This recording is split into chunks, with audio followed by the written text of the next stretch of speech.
Thanks for the notes, by the way. You're really good at capturing my vision. She said it right after the investors left, while I was still sitting in that corner chair with my laptop balanced on my knees. The same corner where I'd watched her deliver my pitch. Every pause, every inflection point, every rhetorical question I'd rehearsed alone in my apartment for 3 weeks. She even used the hand gesture I'd practiced in the mirror, that small cutting motion when describing market disruption. 9 people applauded her. Not one looked at me. I'd been at the company for 4 years. She'd been there for 7 months. Her father founded it. That was her entire resume. I'd spent 6 months developing the concept after hours, testing it with industry contacts I'd built over a decade, refining the model through late-night calls with former colleagues who trusted me. I made the mistake of sharing it with her when she asked to collaborate. She'd seemed genuinely interested, asked thoughtful questions, took careful notes. I thought I'd found an ally. I thought being helpful would matter. 2 weeks later, she scheduled the investor meeting. She didn't tell me it was about my concept until the day before, when she asked me to sit in and take notes for reference. I should have known then, but I convinced myself she'd credit me, that she'd bring me in as co-lead. I told myself powerful people don't succeed by stealing. Her father sat in that meeting too. He smiled at her the whole time. I'd never seen him smile at anyone like that. The company had been struggling for 2 years. Everyone knew it. This pitch was supposed to save us. She positioned herself as the savior. After the meeting, I heard 2 investors talking in the hallway about how impressive it was that someone her age could develop such a sophisticated framework. One of them said her father must be very proud. I went home that night and didn't sleep. I kept replaying her wink, the casual cruelty of it, the certainty that I couldn't do anything. What was I going to do? Tell her father his daughter was a fraud? Tell the investors?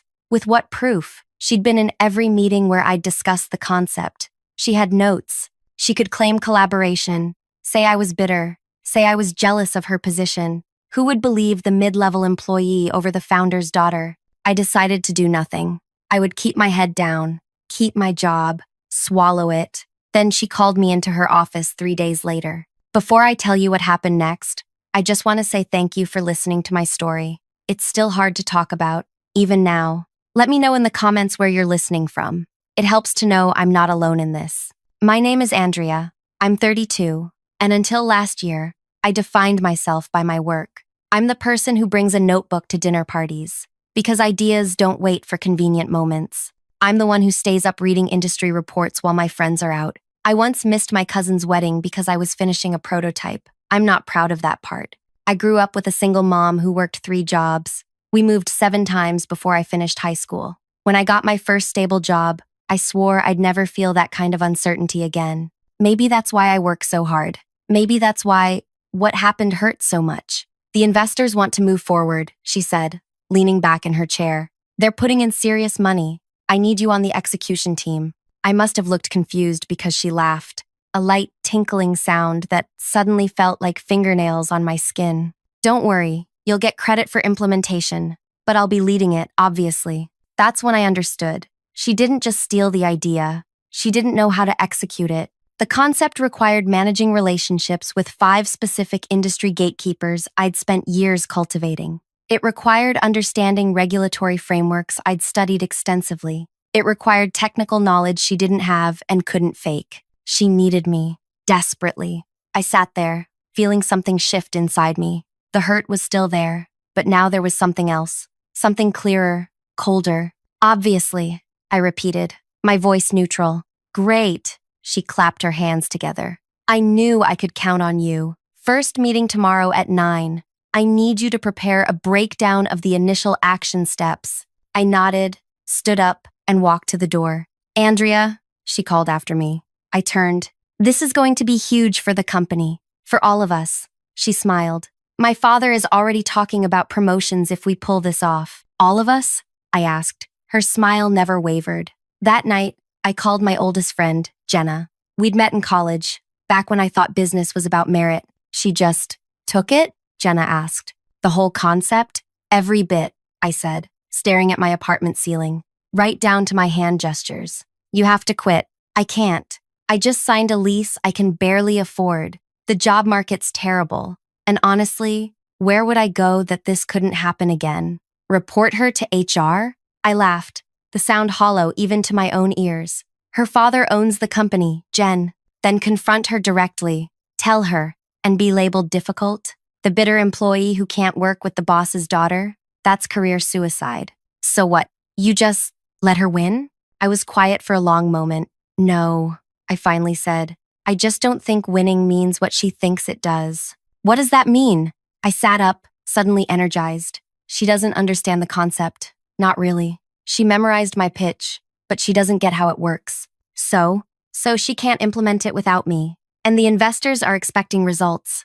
I'm not following. She needs me to make her look good. But what if I just let her look exactly as knowledgeable as she actually is? You're going to sabotage her? No, I said firmly. That would hurt the company, and there are people there who don't deserve that. I'm going to do my job perfectly. I'm going to answer every question she asks me correctly and completely. I'm just not going to save her when she inevitably reveals that she doesn't understand what she's doing. That's kind of brilliant. It's honest, I said. And honesty is what got me into this mess. Maybe it can get me out. I spent that night preparing for the meeting, but not in the way she expected. I created a detailed implementation plan.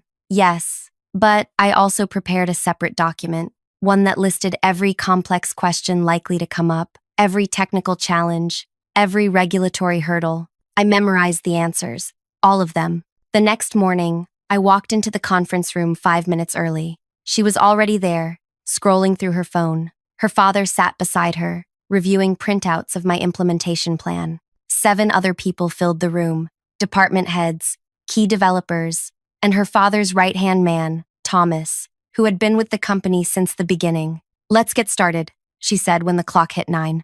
Everyone's seen the implementation plan, right? Heads nodded around the table. Great. So, first steps, she began. Reading directly from my document, I sat quietly, taking careful notes, watching. Her father looked at her with unvarnished pride. Thomas, however, kept glancing between her and me, his brow furrowed slightly. 20 minutes in, the head of development raised his hand. Yes, Eric? She said, pointing to him with a manicured finger. I'm concerned about the API integration with the legacy systems. The documentation suggests significant compatibility issues. She blinked. Once, twice. The integration would need to be carefully managed, of course. But how? Eric pressed. The legacy system uses proprietary protocols. How would you bridge that gap? Her eyes flicked to me for a split second. I looked down at my notebook, wrote nothing, and waited. The silence stretched for 5 seconds. 10. Well, she finally said, we'll need to develop a custom interface layer. Using what framework? Eric asked. Another silence. Longer this time. Her father shifted in his chair. I could have saved her. I knew exactly what to say. A custom translation layer using REST APIs with specialized wrappers for the legacy system's proprietary calls. I'd already mapped it out, identified the challenges, drafted potential solutions. One sentence from me would have ended the awkward silence. Instead, I watched her falter. We'll determine the best framework during the technical assessment phase, she finally said, her voice tight. Eric frowned. But that assessment would need to happen before we commit to the timeline you've proposed. These integration challenges could add months to the development cycle. Her father was watching her now, his earlier pride giving way to something less certain. Andrea, he said suddenly, you've been looking at the technical requirements. What's your assessment of the integration challenges? All eyes turned to me, including hers, wide with relief and something else. Warning, maybe. The legacy system uses proprietary protocols, as Eric mentioned, I said, my voice steady. We'd need to develop a custom translation layer using REST APIs with specialized wrappers to handle the proprietary calls. I've drafted some potential approaches. I pulled a document from my folder and passed copies around the table. This outlines 3 options, with different trade-offs in terms of development time, maintenance, complexity, and performance overhead. Her father took the document, scanned the first page, and nodded slowly. This is detailed work, he said. I like to be thorough, I replied. He looked at his daughter. Olivia, had you reviewed these options? She recovered quickly. Of course. I asked Andrea to document the technical specifics, since she'll be overseeing that aspect of implementation. I see, he said. He didn't sound entirely convinced. The meeting continued. 3 more technical questions came up. Each time, Olivia hesitated, fumbled, then looked to me. Each time, I waited just long enough for everyone to notice her uncertainty before providing a clear, comprehensive answer. By the end of the meeting, a subtle shift had occurred. When people had questions, they began addressing them to me directly, though they still formally acknowledged Olivia as the leader. As we filed out, Thomas, her father's trusted lieutenant, "Impressive work on those technical specifications," he said quietly. "Thank you. Interesting that you had time to prepare such detailed options while also putting together the overall implementation plan." I met his eyes. "I work quickly, clearly." He paused. "How long have you been developing this concept, Andrea?" I could have lied, could have said it was a team effort, that Olivia and I had worked on it together. It would have been safer. Instead, I said, 6 months, nights and weekends, mostly. He nodded, as if I'd confirmed something he'd already suspected. "Good work deserves recognition." "Yes," I agreed. "It does." Over the next 3 weeks, we held twice-weekly progress meetings. Each time, the pattern repeated. Olivia would present using my materials. Someone would ask a question she couldn't answer. She'd look to me with increasing desperation. I would answer, clearly and confidently. After letting her struggle just long enough, her father attended every meeting. I watched his expression change over time, from pride to confusion to something that looked like disappointment. One particularly brutal session involved a potential investor who asked detailed questions about regulatory compliance in European markets. Olivia had no idea. She stammered through vague responses until the investor cut her off. "I'm not comfortable with this level of uncertainty," he said. "Who on your team actually understands the EU regulatory framework?" Olivia's face flushed deep red. "Andrea has been researching that aspect," she said, throwing me under the bus without hesitation. The investor turned to me. "And what have you found?" I opened my laptop and pulled up a detailed matrix I'd prepared. "The primary challenges are in 3 areas," I explained, walking him through the complex regulatory landscape with precise, confident detail. 20 minutes later, the investor was nodding, satisfied. "This is exactly what I needed to hear," he said. To me, not Olivia. After the meeting, her father asked me to stay behind. "You seem very knowledgeable about all aspects of this project," he said once everyone else had left. "I've put a lot of time into it," I replied. "More than my daughter, it appears." I said nothing. He studied me. "How would you characterize Olivia's contribution to this concept?" This was it, the moment to accuse, to expose, to demand justice. But direct confrontation wasn't my strategy. "Olivia recognized its potential," I said carefully. "She saw value in what I'd developed." "What you developed," he repeated, not a question, a clarification. I held his gaze. "Yes," he nodded slowly. "Thank you for your honesty, Andrea." The following week, Olivia wasn't at our scheduled progress meeting. Her father led it instead, calling on me frequently to explain technical details. The week after that, he announced that we'd be restructuring the project leadership to better align with team members' strengths. Olivia was moved to marketing. I was named project lead. She cornered me in the break room the day after the announcement. "You planned this," she hissed, her perfect composure cracked wide open. "You set me up." "How?" I asked. "By doing my job? By answering questions truthfully? You could have prepared me better. You deliberately made me look bad. I gave you every document, every brief, every piece of information you asked for. I answered every question you asked me. What I didn't do was pretend you understood things you clearly didn't. My father thinks I lied to him." "Did you?" She recoiled as if I'd slapped her. "You won't last," she said, her voice low. "My father might be disappointed in me right now, but I'm still his daughter. You're still nobody. I'm the person who can implement the concept that will save this company," I said. "That makes me somebody." I walked away, feeling her glare burning into my back. For the next month, I threw myself into making the project succeed. I built a strong team, established clear processes, and began delivering measurable results. The investors were impressed. Her father was visibly relieved as key milestones were hit. Olivia stopped coming to the office regularly. I heard she was working remotely on a vaguely defined marketing initiative. When she did appear, she avoided me entirely. 6 weeks after taking over, I delivered a comprehensive progress report to the original 9 investors, the same ones who had applauded Olivia's presentation of my concept. This time, they applauded me. Afterward, one of them, an older woman named Patricia, approached me. "I owe you an apology," she said. "For what?" I should have asked more questions during that first presentation. Something didn't feel right, but I didn't want to create awkwardness. I've been in rooms where women's ideas aren't taken seriously, and I didn't want to undermine another woman. Now I realize I was enabling something else entirely. "You couldn't have known," I said. Still, she handed me her card. "I'd like to hear about your next concept directly from you. No intermediaries." That night, Jenna took me out to celebrate. "To justice," she said, raising her glass. I clinked mine against hers. "Not quite. What do you mean?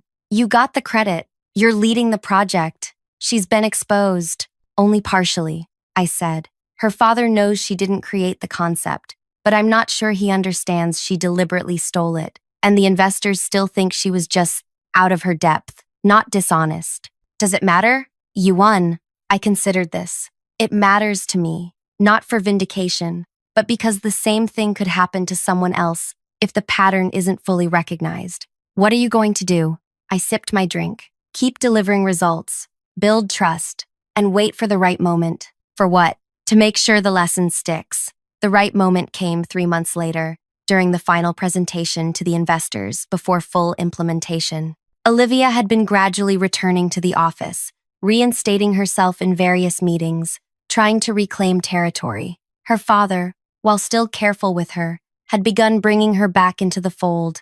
She'd even started taking credit for the project's success, telling people how she'd identified the core opportunity and assembled the right team to execute her vision. Some people, those who hadn't witnessed those early meetings, believed her. The final presentation was crucial. With successful implementation, the company would secure an additional funding round that would ensure its future. Everyone was there, all 9 investors, the entire executive team, key project personnel, and, of course, Olivia and her father. I delivered a comprehensive overview of what we'd accomplished, the challenges we'd overcome, and the path forward. People were impressed, engaged, asking thoughtful questions that I answered with confidence. Then, as the presentation concluded, Olivia's father stood up. "I want to thank everyone who contributed to this project's success," he said, "particularly Andrea, whose leadership has been exemplary." He paused, then added, "And I'd like to acknowledge my daughter, Olivia, who first brought this opportunity to our attention." I felt a flicker of the old anger, but kept my expression neutral. "In fact," he continued, "Olivia has prepared some remarks on the journey from concept to implementation." He gestured to Olivia, who rose with practiced grace and took his place at the head of the table. "Thank you, Daddy," she said, her voice honeyed. She launched into a narrative about how she'd identified a market gap and conceptualized a solution, taking full credit for the original insight. She talked about assembling the right team and delegating technical execution while maintaining the strategic vision. I watched the faces around the room. Some people were nodding. Others, those who knew the truth, looked uncomfortable. When she finished, she smiled brightly. "Any questions?" The room was quiet. Then Patricia, the investor, who had apologized to me, raised her hand. "Yes, Patricia," Olivia acknowledged her with perfect confidence. "I'm curious," Patricia said, her voice pleasant but firm. "Could you walk us through the initial development process? What research methods did you use to validate the concept before presenting it to us?" Olivia's smile flickered for just a second before stabilizing. "Of course, I began with a comprehensive market analysis, identifying key pain points in our industry." "Could you be more specific?" Patricia pressed. "What data sources did you use? Which industry experts did you consult?"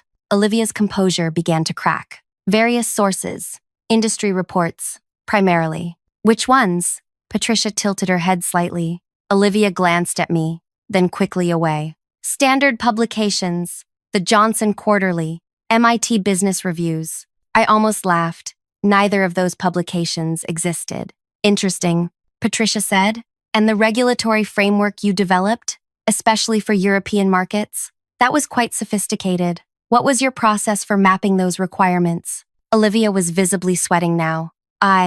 worked with our legal team. The head of legal frowned. Olivia, we were never consulted on this project until after the initial investor presentation. The room went quiet. All eyes were on Olivia. I meant outside counsel, she stammered. Which firm? Her father asked, his voice soft but penetrating. She couldn't answer. I felt no joy in watching her unravel, only a strange, hollow vindication. Patricia turned to me. Andrea, perhaps you could help us understand the early development process. Everyone looked at me, including Olivia, her eyes wide with panic and rage. This was the moment I'd waited for. I could destroy her completely, list every theft, every lie, every manipulation.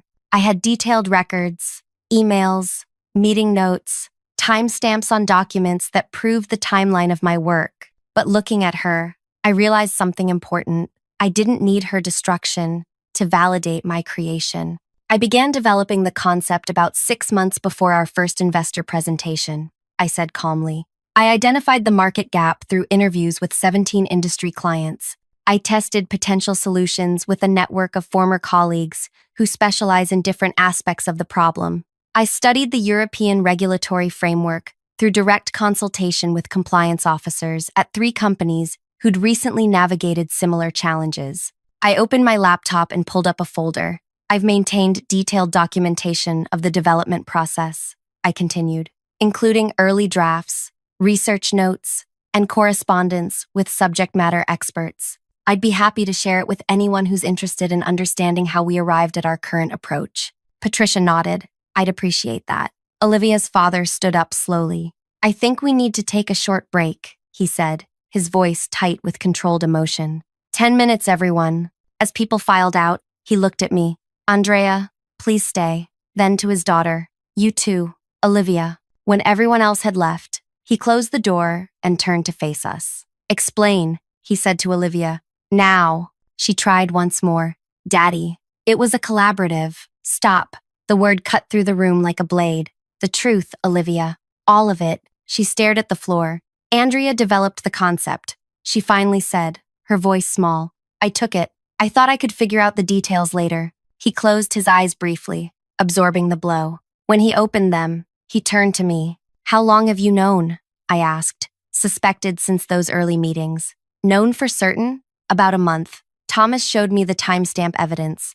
I've been waiting to see if my daughter would come clean on her own. He looked at Olivia. She didn't. I'm sorry, she whispered. It's not me you should apologize to, he said. She turned to me, tears streaming now.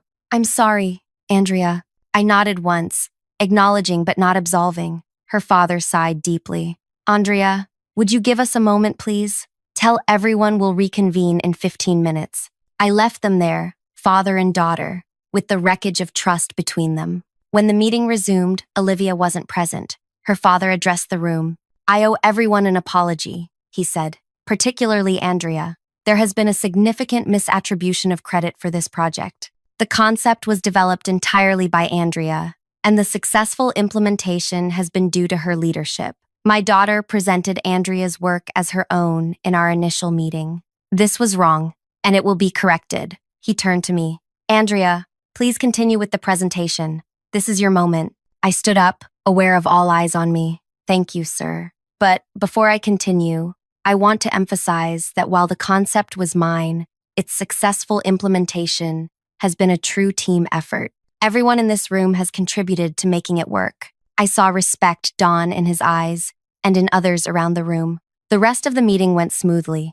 The investors asked thoughtful questions. I answered with confidence, occasionally deferring to team members who had expertise in specific areas. By the end, the additional funding was secured. The company's future was stable. Afterward, Patricia approached me again. That was gracious, she said. What you did in there? What do you mean? You could have twisted the knife. You didn't. I shrugged. What would that accomplish? Most people would want revenge. I wanted recognition. I corrected her, and I got it. Well, you've certainly made an impression. If you ever decide to move on from here, call me. My firm is always looking for people with both intelligence and integrity. She left, and Thomas took her place. That was well handled, he said. Thank you for showing him the evidence, I replied. I wondered who had. He nodded. Justice matters, even when it's uncomfortable, especially then. 1. Olivia didn't return to the office that day, or the next. When she finally reappeared a week later, she was subdued. Her father announced a restructuring. She would be taking a development role in a subsidiary company across the country, an opportunity to build her skills from the ground up. Before she left, she stopped by my office. We hadn't spoken since that day. I wanted to say goodbye, she said, hovering in the doorway. Good luck in Seattle, I replied. I never thought it would go this far, she said. I just wanted my father to be proud of me. I understand that feeling. Do you hate me? I considered the question. No, I don't hate you, but I don't trust you either. She nodded, accepting this. For what it's worth, I am sorry. Not just for taking credit, but for what I said after, that you were nobody. That was cruel, and it wasn't true. No, it wasn't. She hesitated. Can I ask you something? How did you know I wouldn't be able to implement it? That I'd need you? I didn't. I just knew the concept was solid, and I wasn't going to let it fail because of pride. Sometimes the work matters more than who gets credit for it. I wish I'd understood that sooner, she said quietly. Then, she left. Her father promoted me to VP of Innovation the following week. He also instituted new company policies on intellectual property and attribution. 6 months later, the implementation was complete and successful. The company stabilized. Our stock price recovered. The crisis had passed. Olivia and I still exchange occasional professional emails. She's working her way up in the Seattle office, more slowly this time, but with what seems like genuine effort. Her father visits her monthly. They're rebuilding their relationship, I hear, though things between them will never be quite the same. As for me, I lead a team of 12 now. I make sure every one of them receives credit for their contributions. I've become known for spotting and nurturing talent, especially in people who might otherwise be overlooked. Sometimes I think about that afternoon, watching her deliver my pitch with such confidence, the anger I felt, the powerlessness, but those feelings don't have much hold on me anymore. I learned something important through all of this. Your work speaks for itself, eventually. You just have to give it the chance to be heard. If you've stayed with me through this whole story, thank you for listening. I hope it helps someone who might be facing something similar. Tell me in the comments what you would have done in my place. Would you have handled it differently? And if you want to hear more stories like this one, you know what to do. Sometimes sharing our experiences is the most powerful way to change them.